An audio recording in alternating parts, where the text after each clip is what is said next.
আমরা কিতাবে পড়ছি, ইতিহাসের বইতে আরব সমাজের মধ্যে তিনটি জিনিসও ছিল তাদের জীবনের মূল বিষয়। তিনটা ডব্লিউ, 3W, তিন জিনিস। একটা হচ্ছে ওয়ার, এক নাম্বার হচ্ছে যুদ্ধ, দুই নাম্বার হচ্ছে ওয়াইন মদ, তিন নাম্বার হচ্ছে ওমেন নারী। তারা ভাবতো এটা জীবন মানেই হলো যুদ্ধ মারামারি, আর জীবন মানেই হলো নেশা মদ, জীবন মানেই হলো নারী উপভোগ। কিসের বউ, কিসের কি, নারীর কোনো সম্মান ইজ্জত। কোরআনে বহু আয়াত আছে, সূরা নিসা আমি যদি দেখাই মিয়া একটা আয়াত আল্লাহ তাআলা কোরআনে বলছে, সূরা নূরে নারীর জন্য কি পরিমাণ বলছে।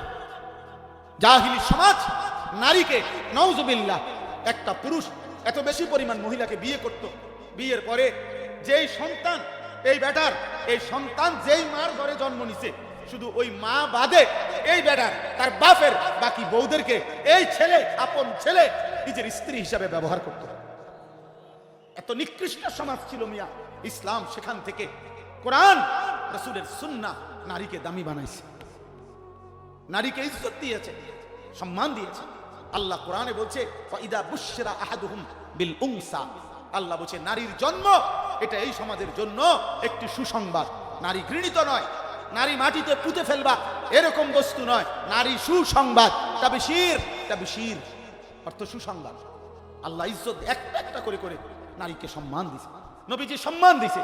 মেয়ের বাবাকে নবী বলছে, হে মেয়ের বাবা, মেয়েটাকে আদর যত্ন করে লালন পালন করে স্বামীর হাতে তুলে দিও, নেককার স্বামীর হাতে। আল্লাহ রসুল ওয়াদা দিছে, আমি মুহাম্মদ ওয়াদা দিলাম, তুমি মেয়ের বাবাকে একসাথে দুই আঙ্গুল যেমন পাশাপাশি এমন পাশাপাশি রেখে আমি তোমার জান্নাতে রাখবো। ইজ্জত কাকে বলে? সম্মান কাকে বলে?